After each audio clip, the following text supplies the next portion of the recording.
1, 2, Freddy's coming for you. 3, 4, better lock your door. 5, 6, grab your crucifix. 7, 8, gonna stay up late. 9, 10, never sleep again.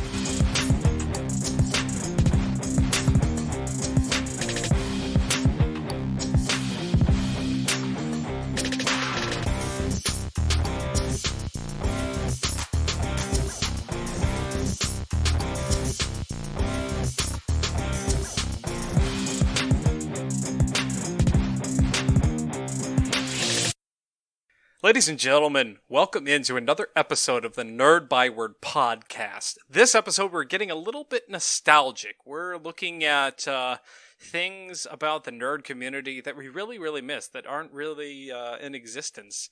But first, it is not a complete episode without nerd news. Dave, you've got some Amazon Prime news for us. What's going on in your world? Well, I'm going to tell you right now that I'm about to show my age a little bit here. There's a sequel to the movie Coming to America getting ready to come out. And it's going to arrive on streaming service Amazon Prime. My mind is blown and my funny bone is hyped. So Coming to America is a 1988 comedy directed by John Landis and based on a story by Eddie Murphy, who also starred in the lead role. The film co-stars Arsenio Hall, James Earl Jones, John Amos. And in the movie, Murphy plays Akeem, the crown prince of the fictional African nation of Zamunda, who travels to the United States to find a woman he can marry. This movie is, in my humble opinion, the funniest thing Eddie Murphy has ever done, and that man is funny. I encountered this movie as a kid, and I don't think I've ever laughed so hard in my life.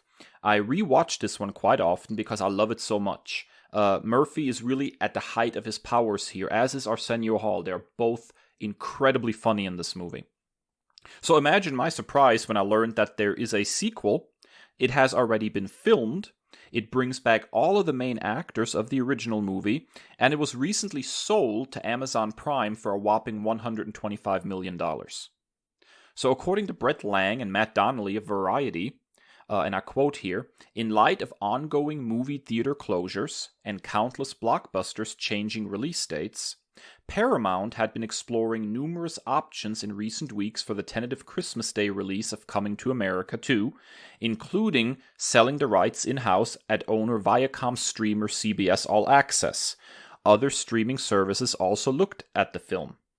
Now, Amazon Prime is reportedly looking at premiering this movie on December 18th. In the new movie, Murphy's Akeem learns he has a son in America he never knew about, and he sets out to bring him home and make him the new crown prince. I never knew I wanted this movie, but now I'm hyped, and I really just can't wait. Chris, what are your thoughts? I can't wait. I know this is gonna be the shock value for the week, but I have not seen Coming to America. Holy crap, dude! It's one of those movies where we could probably make an entire episode of, oh my god, Chris, how have you not seen these movies?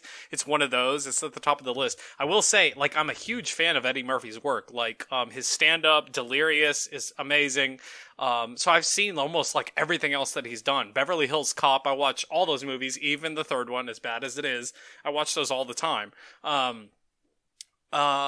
So I'm super excited for this, and I just need to watch it. And I'm excited that he's revisiting this, and I'm really interested because a lot has been made about the career of Eddie Murphy, especially in the last couple of years. Kind of the ebbs and the flows of it. But I recently watched Dolomite Is My Name, and that is probably one of the strongest performances that I've seen him do. It's hilarious. It's wonderfully and smartly done. Wesley Snipes is he was robbed of an Oscar for that supporting role Wesley Snipes was absolutely money. And I see that he's going to be in this film as well. So I'm super stoked for that. I think the world of Wesley Snipes. I also thought, I read the same Variety article that you did, and Amazon Studios is not playing around. It's really interesting to see how a lot of these companies are kind of pivoting and shifting in the wake of COVID-19 and what movies and entertainment and TV shows are going to look like going forward. You had the Disney CEO coming out and basically saying that they're going to focus on making at-home content and focus on Disney Plus rather than theatrical releases. And that's huge for a company like Disney to come out with that. And then you see, Amazon Studios is releasing, oh man, a movie that I didn't know that I needed, the sequel to Borat. And then they also acquired another Paramount acquisition, a Tom Clancy adaptation, Without Remorse, starring one of my favorites, Michael B. Jordan. They also have Regina King's One Night in Miami, and everything that woman does touches, she's Queen Midas. Everything is about her is gold. And that's expected to be an Oscar contender. So super looking forward to everything that's coming out. Really, really excited for this. And it's just really interesting, again, to see how all of these big production studios are kind of shifting. You're also getting a lot of new additions to this sequel. Tracy Morgan, Leslie Jones, and as I said, Wesley Snipes. So I'm super excited to see where they go with this. And I want to say, and you don't quote me on this, but I want to say in one of the articles I read about this sequel that the director of Dolomite Is My Name also directed the sequel, which is pretty cool, I think, and a good sign that this could be a quality movie. Now, Kris, you have something from the world of comic books for Nerd News for us this week. What have you got? Yeah, so writers Donny Cates and Scott Snyder are endorsing a Marvel vs. DC crossover. So this all started a couple of days ago on Twitter. Twitter user @ColinPendragon said, quote, "Okay, hear me out. I think it's time for a new Marvel vs. DC comics, and it should be written by Scott Snyder and Donny Cates. New crossovers would also be welcome. Thank you for listening." And Donny Cates retweeted it and said, "I don't think anyone wants that to happen more than us. I know I'm down." And Snyder replied, "Seconded." And, this is just a really interesting and fascinating thing. And I think it's, high time that we have another event like this. Now, just to give our listeners a bit of history, in 1996, DC versus Marvel Comics was written by Peter David and Ron Marz, and it featured art by Dan Jurgens, Claudio Castellini. That was one of the first crossovers featuring matchups like Spider-Man versus Hulk, Spider-Man versus Superboy, and I think some of these were referenced by some of our previous guests. I remember they're starting to ring a bell. Batman versus Captain America, Wolverine, Lobo, Storm, Wonder Woman. And then they followed it up with the Marvel DC Combo series, the Amalgam Universe, which included mashups like Princess Aurora of Themyscira, Wonder Woman and Storm, Dark Claw, Batman and Wolverine, Spider-Boy, Superboy and Spider-Man, Mr. X, Martian Manhunter and Professor X, and Ra's Apocalypse, Ra's al Ghul and Apocalypse.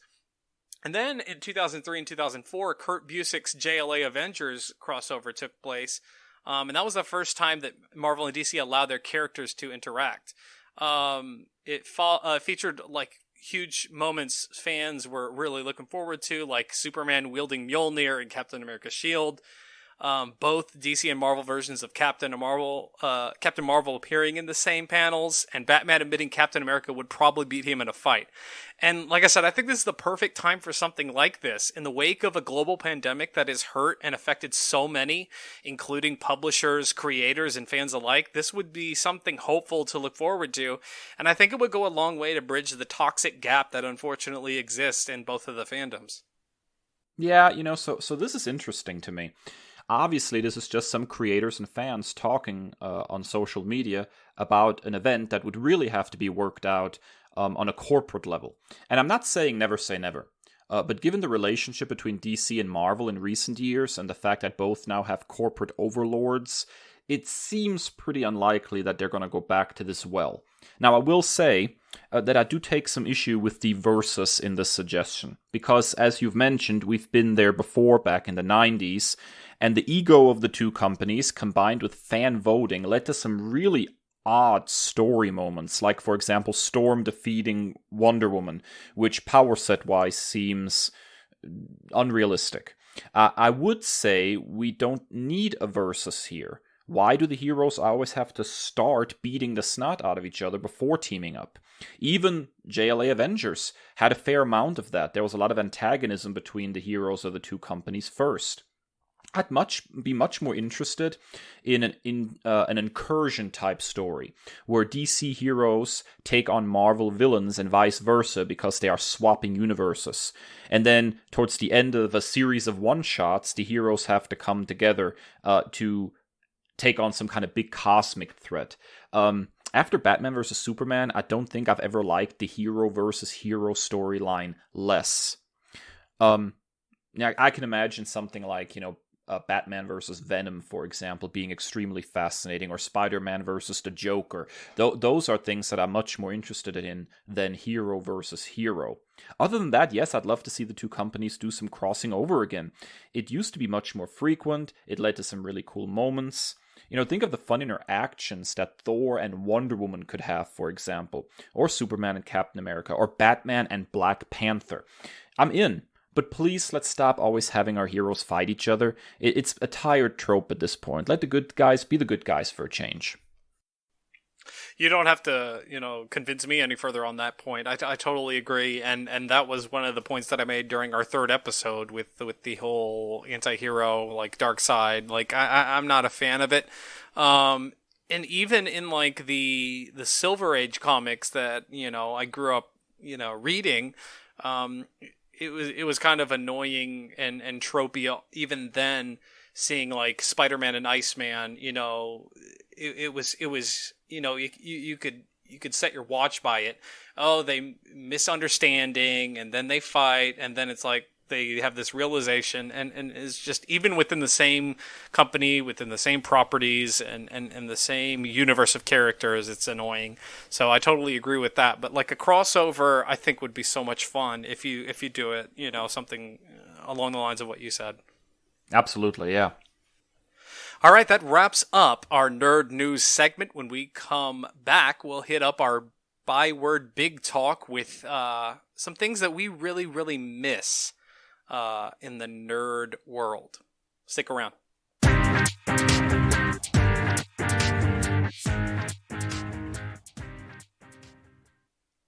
All right, we're back with our Byword Big Talk of the week. We're feeling nostalgic. We've been cooped up in quarantine for so long, and we're really starting to pine after things that really aren't around anymore. So we each picked 3 things that are nerdy, that we grew up with, that we really, really miss.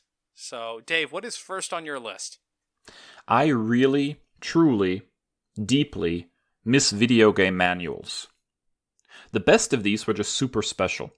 Many old school manuals were so much more than, this button causes this action in the game. They were important supplementary material to the video game. I remember my parents buying a new game for me, and I just couldn't wait to play it. So I'd open the box in the back seat of the car and start poring over the manual. There was a summary of the basic story, maybe a glossary of terms, basic controls, sure, but then there's a breakdown of characters, an index of enemies. It was this delicious appetizer before the main course. What else I loved about these was the art. Since many games back in the day had pretty rudimentary graphics, many manuals really brought the game's intentions to life with rocking artwork. I love video game manuals for very similar reasons, while I love comic books. The art rocks. Now, I understand why they faded away. Games started doing a better job teaching you how to play via tutorials in the game, and the internet provides all the information about a game you could ever need. Still, I miss when a game like, for example, a retro-style game like Shovel Knight includes an old-school-style manual in the box. It just makes my heart flutter. Since physical releases seem to be dying out slowly in favor of digital distribution, why not bring these back? Why not make the physical copy of a game a true event, a mini collector's edition, with a nice box, with high-quality manual, printed in full color with original artwork? I think I'd be willing to pay a little bit more for a physical game if it came with all the old extras. Chris, what do you think? Yeah, for sure. I remember poring over these as a kid. I was like OCD about it, and it really gave me something to do while I was waiting to play the game again. I wasn't one of those kids that would sit in front of the television and play for hours on end. I had siblings, and I had to, take turns and share. So it gave me some, like you said, some supplementary material to really dive in. And then I felt like I could fully come in prepared to excel. Now I'm hopping back and forth online between wiki articles, YouTube walkthroughs, just to find exactly what I need. If there's a particular part of one level, I'm having to, like, throw up a Hail Mary in a Google search and just say a prayer and hope that it works. So I really feel like we're missing out a lot without these manuals. Yeah, absolutely. I can agree with that. Yeah, they were so special. I remember so much of the art in, like, those early Super Mario Brothers manuals, really kind of taking that pixel art and just bringing it to the next level and really putting a face to Mario. It was very, very special. And I also remember like those character backstories, like the biographies of, like, you know, games like Mortal Kombat or Street Fighter, and it would give you like this whole bio and this whole write-up on this person. And, you know, as story-driven gamers like you and I are, like, that's something that's really, really lost in games nowadays. I even watched like a YouTube walkthrough today to help me get past a level, and it was like, well, this is you know, a continuation of this part of the story, but who cares about that? And I was like, I do! I care about the story! And it was just like, let's just get to the collecting of the collectibles and the button mashing, and I was like, no, tell me the story. Yeah, I'm totally with you there. Now, Kris, you want to talk a little bit about how the nerd community has changed over the years. What have you got? Yeah, so I called this the nerd niche. Like, it was not so mainstream to be a nerd back in the day. And it also wasn't so commercialized. I remember, like, finding a kid in, like, the apartment complex that I, you know, grew up in, and I found out that he also liked Ninja Turtles, and just the camaraderie immediately, and that gave us, like, something to bond over.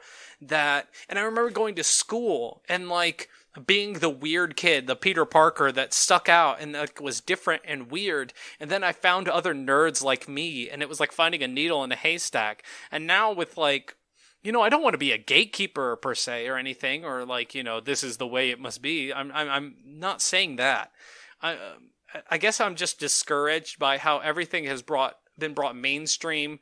And, you know, people go watch, you know, an MCU film and they consider themselves an expert on comic books, you know, and it's almost like a misdirection. It's like fool's gold is like, you know, they'll comment like on, oh, you're wearing an Avengers t-shirt. I watched that movie. Oh, really? Would you like to talk deeply about the characters? And I'm just, you know, I'm OCD like that. And I was like, you know, do you read any comics? And no, not really. So it's just kind of frustrating about how, you know, everything has been over commercialized, and we say that a lot with like holidays and stuff like that, where everything is about the dollar and the bottom line. And I also think that it's had a negative effect on the content that's been put out a lot of the times. And I think like big studios, we've talked about this a lot, you know, particularly with the DC films, is, you know, they're just trying to churn out content and they're not necessarily concerned with the quality of it. And then we, you know, and I think that's, you know, they're trying to, and this started in the 90s, even when we were kids, is they were trying to sell action figures rather than make, you know, good movies. Like, you know, the Power Ranger movies were nothing to write home about, but, you know, they were trying to push action figures and toy sales and, you know, how can we make money off of this, and pillows and comforter sets and everything. So it's just unfortunate to the way, you know, when things go mainstream, you really lose the authenticity. And so I've really looked a lot more at, you know, smaller publishers, even like IDW, I consider, you know, not one of the big two. So I've been reading a lot of IDW books, Boom Studios, Dynamite books, you know, even looking for something different and original. You know, we're seeing like a lot of reboots and a lot of not so original content. So I'm definitely missing the nicheness of the nerd community, if you will. Yeah. Back in the Stone Age, when superhero movies had not entered the mainstream, when being called a nerd on the playground was still an insult, and when my classmates looked at me funny for reading comic books in class. Yeah, I remember these days well. You know, I love that more people have developed an appreciation for this nerd niche. Superheroes dominating the movie screen, video games have surpassed the earning power of blockbuster movies. The nerd multiverse has really become bigger than it's ever been. The problem to me, I think, is that the larger a particular group of people gets, the more jerks that group will contain per capita. And it saddens me to no end to see how toxic mainstream nerddom is compared to when nerds were more of a niche. Like, Star Wars is a great example for this. I remember how thrilled, how grateful we were back in the 90s when a new book or comic book released. There were no new Star Wars movies, so any scrap of new content was like ambrosia to us. And now we have a plethora of content. It's a golden age of Star Wars content. Now, some of it is good, some of it is not so good. But instead of enjoying the good, many fans focus on the less than stellar. "Thanks, I hate it" has basically become the official slogan of Star Wars fans. Star Trek seems to be going down a similar path, with Discovery and Picard being fairly polarizing shows. Why? If it's good, enjoy it. If it's not, ignore it. But yeah, I think the move from the niche to the mainstream has brought about a negativity that when I was a kid, a teenager, and was really getting into the whole nerd culture, I just didn't see that. Yeah, and I totally agree, and I'll definitely get more into this in my third point, because this one is so almost all-encompassing that I kind of split it into two and made part of it my third point. But I like I said, when I found that kid that liked Ninja Turtles like I did, I remember debating and arguing who our favorite turtle was.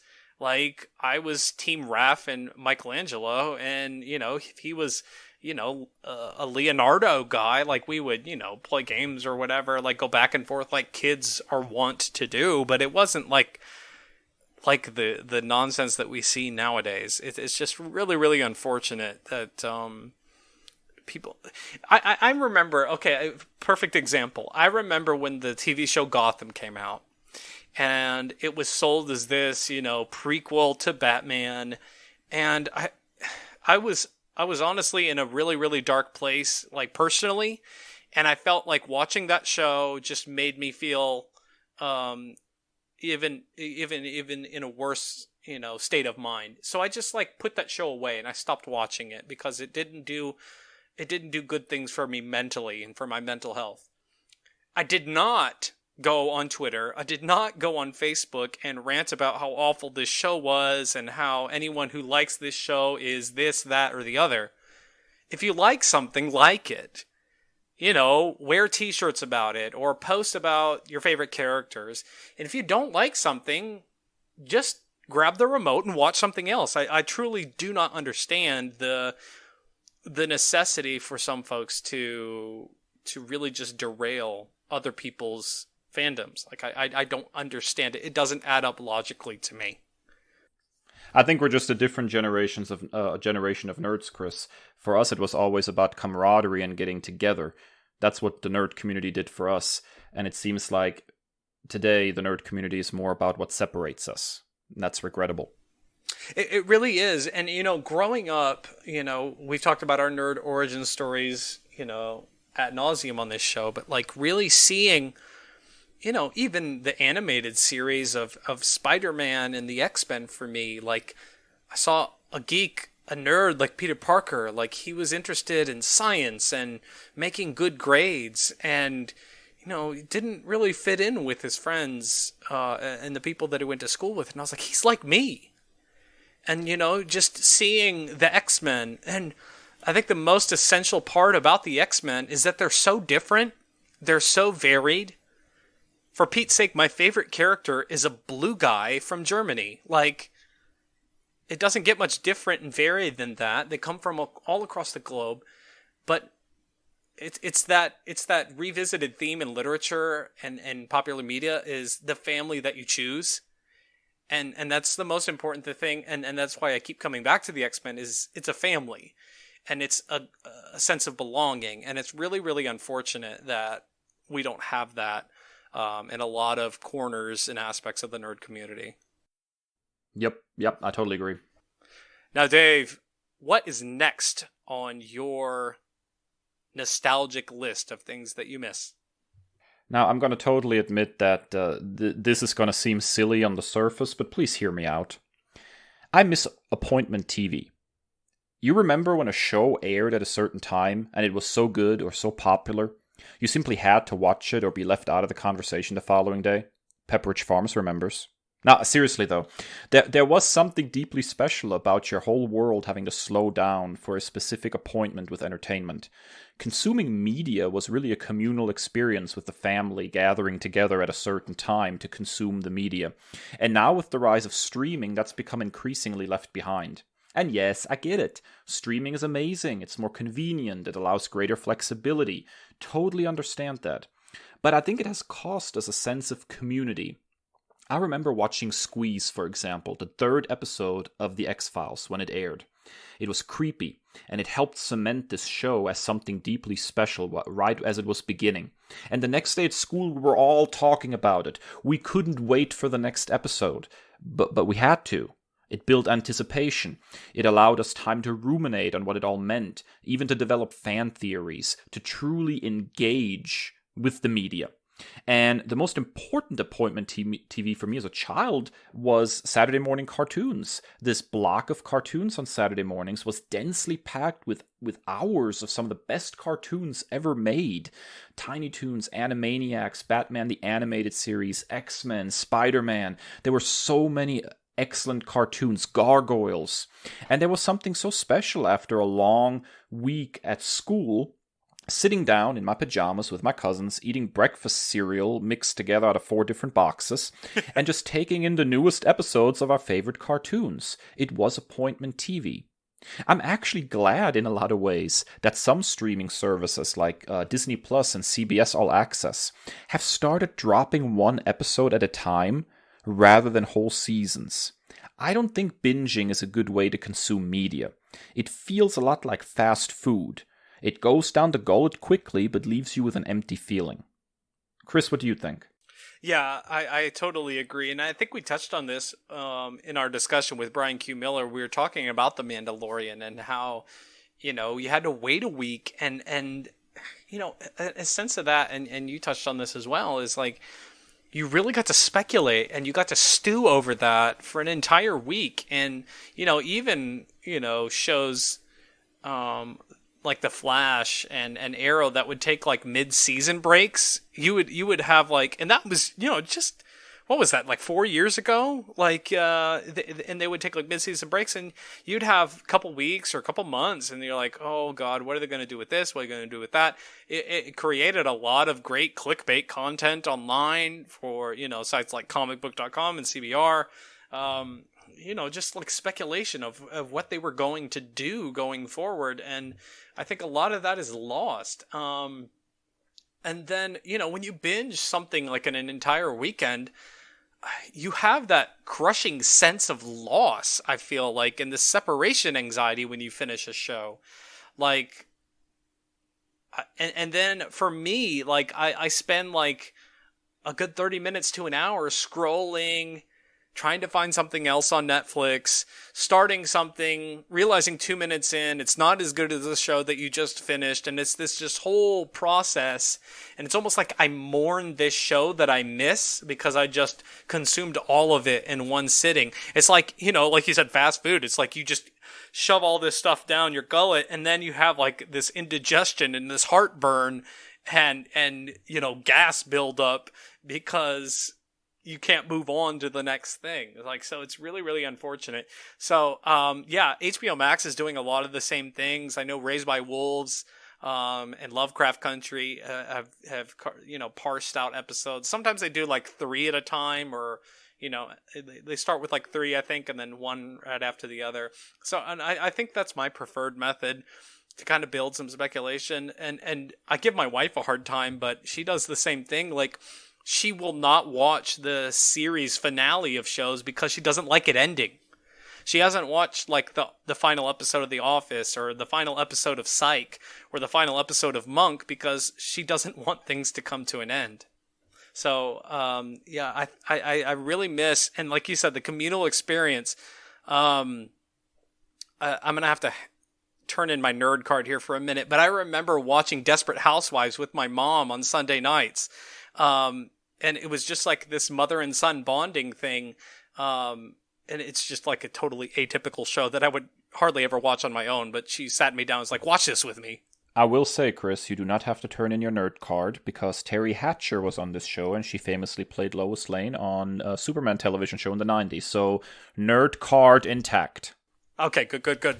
But yeah, so and those were some of my fondest memories with my mom, like, watching that show, speculating about what was going to happen next. And a lot of that is lost because also, here's the thing too, when you're streaming, people watch at different rates. Like, I was like, oh yeah, I started this show. And then you start talking to someone else about it and they're like, well, I watched it in 2 days, and they're like trying to avoid spoiling the entire thing for you. So it's just this really, strange, place that we're in with binging. I've kind of ruminated on this a little bit. And those spaces in between episodes, those moments of waiting, those spaces to speculate, basically. I think that has fueled my imagination over the years and kind of got me into a space where I wanted to tell stories as well. Because if you're working through all the different ways a story can go in your mind before you get to see what the ultimate end result is, I think you get a keen sense of story and how it works. And I'm wondering sometimes if binging isn't depriving a whole generation of the opportunity to develop their imagination via story speculation, essentially. I think so, and I think technology, by and large, has, while convenient, it's a double-edged sword. It's made us impatient. I know for myself, like if a web page takes more than 30 seconds to load, I'm like, okay, something is wrong here. I need to get on the phone with the internet provider, and it's really made us so fast paced and so impatient. And I will say this, I'm glad that we still have the medium of comic books that will make us wait. For a storyline, if you're reading current comics. I know for myself, I just read Amazing Spider-Man number 50, and the mysterious villain that was teased 2.5 years ago, Kindred, was the identity was finally revealed, 50 issues later, and Spider-Man fans have, been going stir crazy over the last 2 years waiting, who is Kindred? And it just keeps me coming back, whether I love all of Nick Spencer's run on Amazing Spider-Man is neither here nor there. It keeps me coming back, reading issue after issue after issue for 50 issues for 2 to 2.5 years, because it's that suspense. And I feel like a lot of that is lost in television and film. Yeah, I can totally agree with that. Now, Chris, I think your next point here that you're getting ready to talk about is going to hit pretty close to home with me. What have you got? Dave, I really miss getting birthday money or getting allowance money. Okay, birthday money. I wasn't given an allowance. My dad told me I was allowed to live at the house rent-free when I was a kid. But I remember getting birthday money and going to get a new PlayStation or Xbox game. And just that anticipation of the 10 to 15 minute drive home, tearing through that instructional booklet, I can't wait to go and play this game, and putting it in the system and playing it immediately. But then I was crushed 2 years ago when I bought an Xbox One and I got a new game and I put it in and I could not play it for 12 to 24 hours. Because it had to install to the hard drive. And I went to work the next day and I asked my students, guys, I just got an Xbox One. What's wrong with this Xbox? I can't play this game. They're like, oh man, you gotta wait. I'm like, what? What is this nonsense? So I really miss playing new video games right away. My wife and I, we budget a lot of things. So when she's like, why don't you go pick out a new game? At first glance, that's really exciting. My wife loves me. She said I could pick out a new video game. But when I stop and think about it, I'm really going to enjoy that game tomorrow after I leave my Xbox on overnight so it can install. So it's just really anticlimactic for me, and it's really, really frustrating how long it takes to install something, and I have to wait to play it right away. Yeah, so prepare for ramble. This is something I feel very passionately about. There's almost nothing more frustrating to me than not just installing a game, but the dreaded day one patch. Look, I really love the rise of the internet, and I love that it allows patching and DLC for games. Back in the old days, when you bought a game and it was broken forever. That's just how it was. There was a coding error, and there was nothing you could do about it. So this new age is great. But I do feel that many developers have come to rely on digital patching as a crutch. They use it as an excuse to ship unfinished, broken games with the implicit promise that it'll work eventually. And that sucks. Not only do I pop in a physical game and I can't play it immediately because it has to install, then it requires a patch that needs to download, and sometimes that patch doesn't even fix all of the problems with the game. There'll be another one later down the line. And it doesn't help that sometimes the patches are even larger than the install size of the game and take forever to download, even on my beefy internet connection. Like, what is that? How do you have a game that's 12 gigabytes that needs a 40 gigabyte patch? I think you gave me the patch on the disc and the game is downloading. Like, something's weird here. This problem is only going to get worse as games move into the 4K space in the next generation of gaming consoles. And you're looking at much higher resolution graphics. You're looking at probably games that are going to be 60, 70, 80, 100 gigabytes big. And then you're going to have to patch that sucker with a 200 gigabyte patch or something? Look, the good news is that it doesn't have to be that extreme. Nintendo, for example, has time and time again proven a willingness to delay games to polish them and to ship them in the best possible state so patches remain small. Now, even Nintendo games need patches, but I find playing games on my Switch is a lot faster and easier than on many other consoles. I pop in that little game cartridge, and yes, there's an installation, but it takes maybe 2 minutes instead of, 12 hours. And if there is a patch that needs to install, it's usually a matter of minutes as well, not a matter of hours. And I think one of the things that the industry has to figure out is how to cut down on this problem. What is the point of going and purchasing a game, for example, on the great Black Friday holiday when it's going to be 2 days before you even get to actually play the game? It's a very, very odd system that we find ourselves in. So I totally agree with you.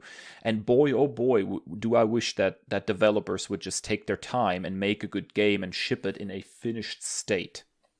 Well, it only gives me more reason to wait for a game to go on discount. Like, I have no reason to buy a brand new game, because if I can wait a couple of months or even years and buy it, at 80% off, hopefully they'll have those patches all the way done. Unless it's like a game that regularly has like seasonal upgrades or things like that. But it's just highly frustrating, and gives me all the more reason to take a more casual approach to my gaming, because I get so frustrated by it. Dave, what is your third and final thing on your nerdy nostalgia list? Magazines. Specifically nerdy magazines. Wizard was awesome back in the day for comic book news, behind-the-scenes peeks, art previews, deep dive interviews. Nintendo Power was arguably the greatest video game magazine ever, but there were plenty other good ones. It was PlayStation Magazine, Xbox Now, all those kinds of things. Even today, I could spend hours reading through old issues of Nintendo Power. The little walkthroughs they published, all the artwork they included, the letters pages, the speculation about what might happen in upcoming video games. Now, obviously, the reason magazines, not just nerdy ones, but in general have slowly faded is because, of course, the almighty internet. Here's the problem in my book.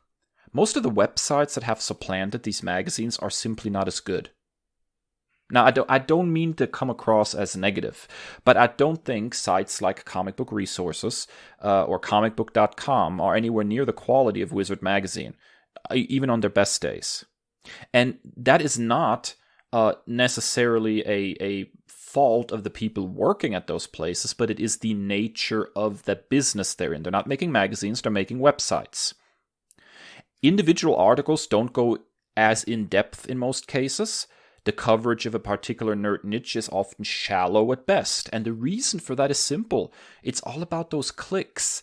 The internet requires bite-sized nuggets of information that can be quickly digested on a cell phone screen, and advertisers, they don't pay by the page in a magazine, they pay by click. So it is in the best interest of the website to have short articles, fast content, clickbaity titles, just to get people to click through a whole bunch of different stuff.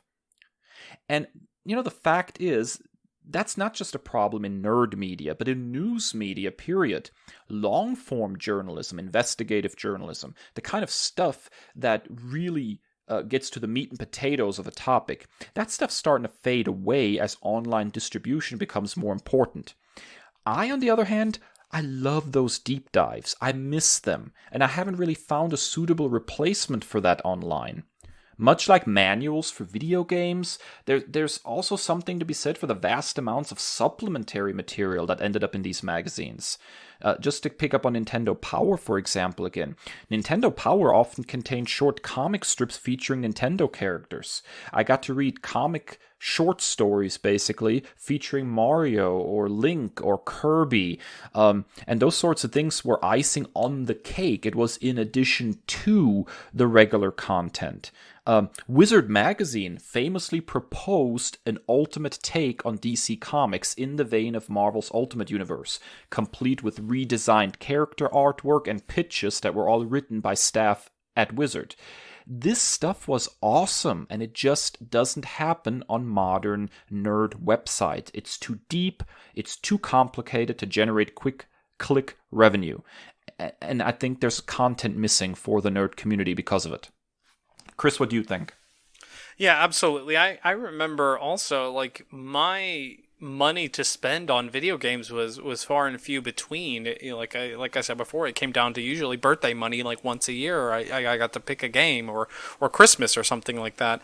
So I really relied on like game reviews and things like that to, this was a highly anticipated game, but it kind of fell flat. Or, this was, an underrated title that you should really, really check out. So, I definitely miss going through like Game Informer and magazines like that. And I totally agree with the quote unquote advance, whatever you say what you will about that, moniker about of the digital age. And I especially like even, right before this show, before we hit record, I was doing research for our nerd news segments.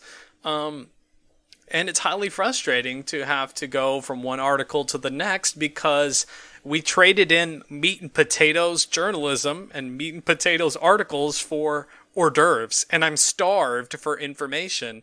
I'm looking here nor there and like just piecing together all of these things rather than, relying on one article to provide all the information that I need. Yeah, I totally agree with that. I miss it, man. I'm just even thinking of that Wizard Magazine feature on like DC Comics. This is what they should do for their Ultimate Universe. I had so much fun poring over those proposals and that artwork. And you're not going to see Comic Book Resources or comicbook.com doing something like that. And let's not even talk about the injustice of Newsarama and how it got gobbled up by corporate machinations. It's now part of Games Radar, and it's just like has almost become a non-entity. There were some websites that were trying to do these kinds of things in the beginning, but the revenue model that they have to follow makes it basically impossible to do that online. And at the same time, it's not feasible financially anymore to do it in print media because it's extremely expensive to print, especially if you're doing a niche magazine that doesn't reach a whole bunch of people because, well, circulation for magazines is down across the board. Let's not even talk about newspapers. So it's just frustrating that there seems to be a type of content that is dying out because of the advance of technology. Yeah, and I even remember hearing about a couple of guys that work for IGN that, left that company to go start their own YouTube channel because of the revenue stream. So yeah, it's just really wild. And if you would have told me even 10 years ago that we would be where we are when it comes to, digital entertainment, I would not have believed you. All right, Chris, you have one more. Let's get toxic. Not the Britney Spears song, please. Let's get toxic. Well, I'm slipping under. And I hinted this in my first point, but I wanted to give it its own, set amount of time. I really miss the toxic-free nature of fandom. As I said before, finding a fellow nerd was like, the holy grail growing up. Finding someone who liked Spider-Man or who watched the X-Men like I did, who wanted to play with Batman action figures, who wanted to chuck Power Ranger action figures out of a tree with me. Like, it was few and far between. I grew up around a bunch of jocks and nobody was interested in any of that. So, and I feel like one of the end results, it's a double-edged sword when you make everything more mainstream, and we referenced this earlier.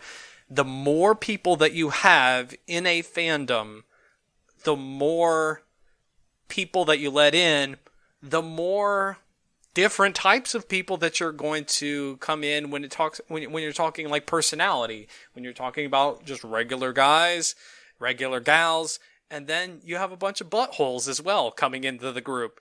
And then also with the ingenuity of the internet is a double-edged sword as well. Sometimes you are able to connect with nerds around the world, and it's really, really cool. We have, even on our pages on Twitter and Instagram, we have fantastic interactions with other Trekkies, with other Star Wars fans, with other comic book readers and fans of, film. But we also have this slew of people who hide behind a laptop screen or a cell phone screen with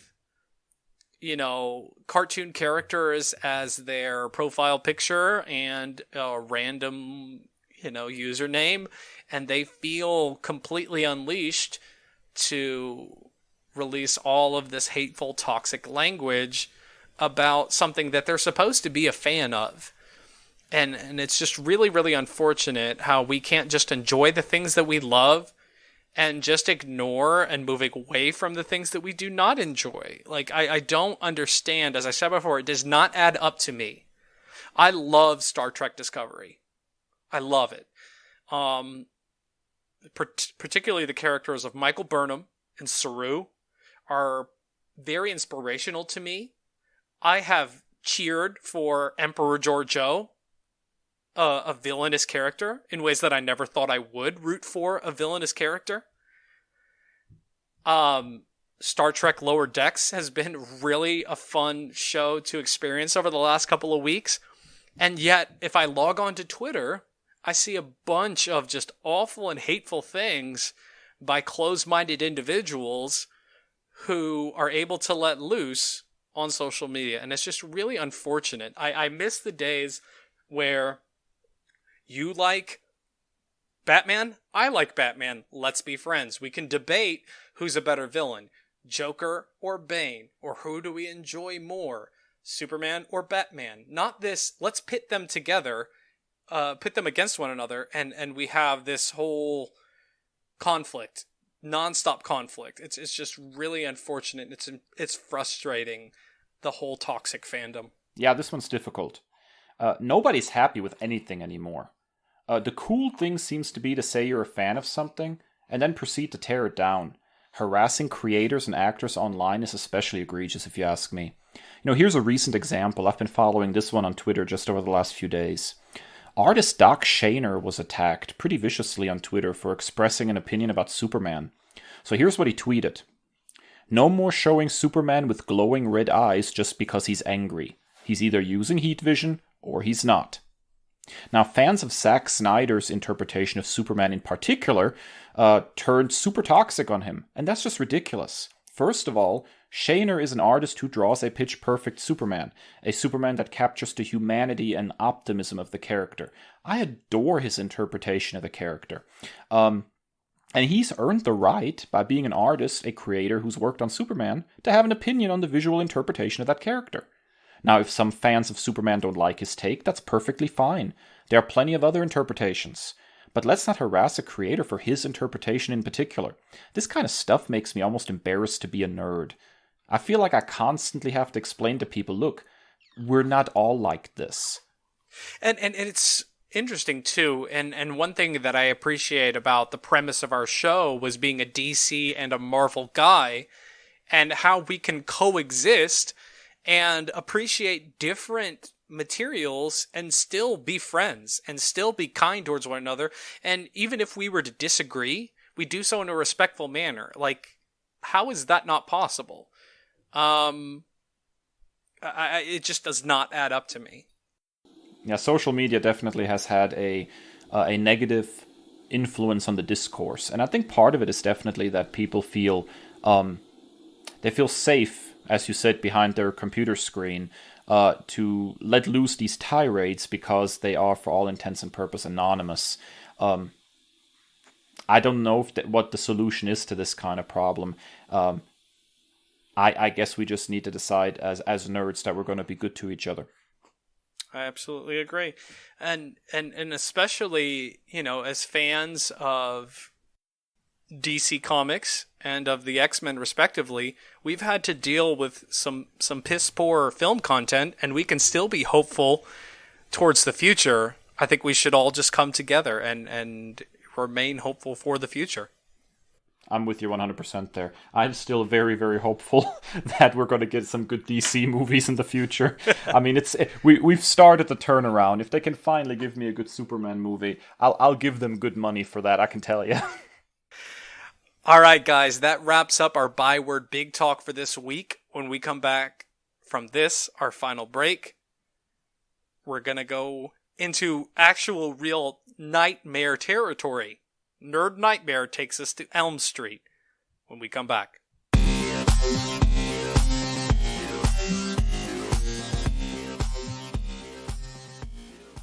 All right, ladies and gentlemen, nerds, welcome back. It's time for another Nerd Nightmare where I torture our friend Chris with horror movies that he has never seen before and might not be entirely comfortable watching. And if I am good at anything, it's making people feel uncomfortable in their choices. So today we are going to take a closer look at A Nightmare on Elm Street, a 1984 horror film written and directed by Wes Craven. It stars Heather Langenkamp, John Saxon, Ronnie Blakely, and of course Robert Englund as Freddy Krueger. And also Johnny Depp in his film debut. In this movie, 4 teenagers living in the fictional town of Springwood on Elm Street in Ohio are invaded and killed in their dreams by a burnt killer with a bladed leather glove named Freddy Krueger. The movie spawned a series of sequels, also a television show. There was an album, I believe, as well. And this whole series made Freddy Krueger, in essence, a cultural phenomenon. Chris, I'm very much looking forward to how you survive this one. What are your feelings about A Nightmare on Elm Street? Holy 80s film, Batman. Like, the synthesizer was strong in this one. Wow. Yeah. I will say my first reaction is it's a definite step down with regards to the acting in this film, if you compare it to John Carpenter's Halloween. Heather Langenkamp is fine, but she is no Jamie Lee Curtis. I did appreciate that she had that character quality that I love, where they take their matters into their own hands, and she set up all those booby traps a la Home Alone-esque. So I did appreciate that. That was super cool. That was the one moment that I finally started to buy her as a character. I thought it was a disappointing debut for Johnny Depp. That was pretty lame.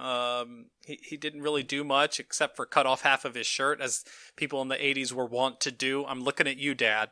Robert Englund, for me, was the only one that was bringing it. Like, he is like Michael Fassbender in the X-Men films of recent years. He's the only one who showed up and really wanted to be there and do the thing. It's truly a unique, fascinating, and genuinely terrifying premise. That first murder, when Tina was killed, that was mesmerizingly freaky. Like, I was terrified, but I could not look away. Watching her get dragged across the ceiling like a rag doll as red is just spewing everywhere was just fascinating. I also thought it was an interesting play on the entire idea of sins of the father. like these children are being punished for the sins of their parents. I thought that was a pretty interesting thing of a common theme in literature and media, and even, with biblical origins. What do you know? We've got some more incompetent parents that don't know what the hell they're doing. 7 days without sleep was pretty hard to believe. She's got these, obviously fake caffeine pills that are the size of horse steroids that she was taking. I didn't believe that very much. One of the real turn up my eyebrow moments was, why would the parents' first instinct after Freddy Krueger gets off on a technicality, why would their first instinct would be medieval European justice? We're just gonna torch him. We got pitchforks and torches. So that was really, really odd to me. In the research for this movie, this was fascinating for me. The basis of the film was inspired by several newspaper articles printed in the Los Angeles Times in the 1970s about Hmong refugees who, after fleeing to the United States because of war and genocide in Laos, Cambodia, and Vietnam, suffered disturbing nightmares and refused to sleep. Some of the men died in their sleep soon after. Medical authorities called the phenomenon Asian Death Syndrome. Not really original title. The condition afflicted men between the ages of 19 and 57 and was believed to be sudden unexplained death syndrome or Brugada syndrome or both. So that was super crazy and creepy to find out.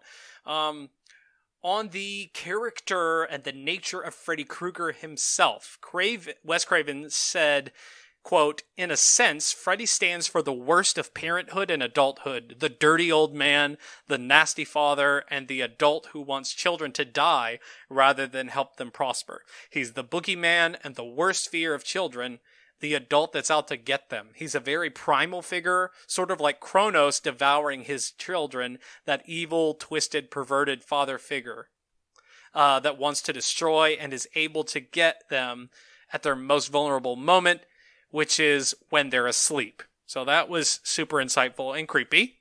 And then, by Wes Craven's account, his own adolescent experiences led him to the name Freddy Krueger. He had been bullied at school by a child named Fred Krueger. How awful do you have to feel as the real Fred Krueger? Holy... The worst character in all of horror films is named after and inspired by me. Craven had done the same thing in his film The Last House on the Left, where the villain's name was shortened to Krug. The colored sweater he chose for his villain was based on the DC Comics character Plastic Man. I thought that was pretty interesting nerd tie-in. Craven chose to make Krueger's sweater red and green after reading an article in a 1982 Scientific American magazine that said that these two colors were the most clashing colors to the human retina. So, what I love about all three films that I've watched before, for this series, is how intensive the process is with these basically creator-owned projects. And I just love that. It breeds, like I said last week, it breeds this authenticity. When something is your baby, when you have a project that is 100% yours, like Romero had in Night of the Living Dead, like Craven has here with Nightmare on Elm Street, like John Carpenter had with Halloween.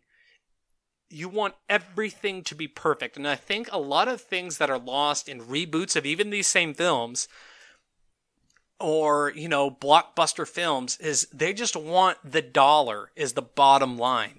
And when you have, productions like this that are creator owned, and I even like that about comics, the few indie comics that I've read and enjoyed, it's a labor of love. So even if it is terrifying and it keeps me up at night and gives me some really messed up dreams, I can definitely appreciate that aspect. Yeah, I'm going to tell you something, Chris. I love this movie. The sequels are fun, don't get me wrong, but they turn Freddy Krueger into a bit of a clown. Here, he's creepy, he's threatening, he's truly a nightmare. And I adore Robert Englund's portrayal. Unlike other horror icons of the 70s and 80s, Freddy has this really distinct personality, rather than hiding behind a mask as a silent killer like Michael Myers or Jason Voorhees. Even the way he holds himself and the way he moves, his physical presence on screen, it's just perfect. If you kind of noticed how he holds himself with his glove, this bladed glove, he slightly slouches to the left, kind of signaling that the weight and the heft of this weapon, and it kind of changes him almost like a little like he has a hump or something when you see him in silhouette, because he's kind of slouching over to the side.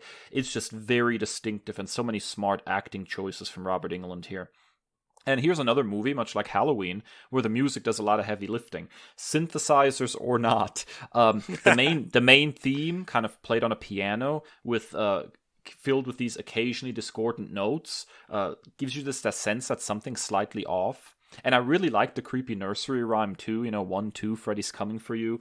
It works really well in the context of the story and adds another layer of this surreal vibe. And there's a lot to be said for the dark humor present in the movie. Now, Freddy is not a clown here yet, but if you pay close attention, there are so many things in this movie in the background that are super amusing. I particularly enjoy how Nancy's mom can produce a bottle of booze from pretty much anywhere in the house. Like, they're just having an argument in the hallway, Nancy goes in her room, she opens a cupboard, there's a bottle of booze, boom, right there. It's just never fails to elicit a chuckle from me. I love the scene with the spinning room as well when Tina dies. And when you look at some of the behind-the-scenes stuff, apparently they broke the room when they poured the blood through it, short-circuited the room, because they literally were spinning the room as they were filming that, which is absolutely insane how they pulled that off. I will say that I agree with you to a certain extent about the cast being a little bit weaker, a lot of unknowns, and they didn't quite bring it like Jamie Lee Curtis did. I will say, though, Wes Craven came back to make one more Nightmare on Elm Street movie called Wes Craven's New Nightmare, and he brings back Heather Langenkamp, and it's a very meta movie where she's actually basically playing a version of herself, and Freddy's coming out into the real world through the movies, basically. And her acting is incredible in New Nightmare. She apparently gained a lot of experience, and New Nightmare is just a Heather Langenkamp tour de force. So, and Craven really brings it again too and makes Freddy creepy and serious again. So out of the Nightmare on Elm Street movies, I would say New Nightmare is probably my second favorite. So if you got a taste for Nightmare on Elm Street, I would recommend that. It's very different, but it's really the Heather Langenkamp show. She is fantastic. But what I love ultimately about the Nightmare on Elm Street movies, period, is just how the movies play with reality, with dreams, how often you're not quite sure if what is happening is real or not. The movie kind of keeps you on your toes, and I adore it for that. Yeah, and that, is a similar concept that one of my all-time favorite films plays with, and that's Christopher Nolan's Inception. I watched that movie 5 or 6 times in theaters. It's one of the few that I went back and watched, and I've watched it several times. I rewatch it frequently, and I still don't quite understand it all the way. And I will say, for this film, for Nightmare on Elm Street, that ending was pitch perfect and wonderful. It really messed me up because I was like, oh, okay, that makes sense, the way to end that. And then the twist at the end was just deliciously terrifying. Yeah, just a great movie all around. I've just been pleased that you've really seemed to enjoy at least some aspects of these movies, despite the fact that you're not a quote-unquote horror movie fan. Well, I will say this: I'm quite thankful for this experience, because I think I was just living in the past of being subjected to scary movies as a younger kid, and never really being interested in them as a teenager or even as an adult. And that this has really helped me open up towards enjoying more content. Here's a spoiler for when we get to November, one of my nerd recommendations, Lovecraft Country. I would never have even thought about clicking on a show like that before, subjecting myself to films like these and opening myself up to the horror genre. All right, ladies and gentlemen, that wraps up yet another episode of the Nerd Byword podcast. We thank you so much for riding along with us, listening to our nerdy ramblings, and keeping it, for the most part, a toxic-free environment. If you want to interact with us on social media, we promise to be respectful. You can find us on Instagram and Twitter at Nerd Byword, individually on both platforms at That Nerd Dave and at That Nerd Kris. You can also find our Facebook page at The Nerd Byword. And of course, don't forget to give us a 5-star rating, a review on any podcasting platform where you get us from. We are pretty much all over the place at this point, including YouTube. No video at this time, but that might be something that we'll add eventually. Don't be a stranger. Check us out. Yeah, absolutely. Whether you like Apple Podcasts, you like Spotify, you like iHeartRadio, you like Amazon Music, even our fancy schmancy website, nerdbyword.com. Be sure to check us out. Let us know how we're doing, what you would like to see in the future. As always, thanks for sticking around, and stay well and stay nerdy. The Nerd Byword is written and produced by Kris and Dave, two nerds with a love of all things pop culture. The podcast features music by Al Jimenez and show art by Ashery Design. Find us at nerdbyword.com and wherever podcasts are available.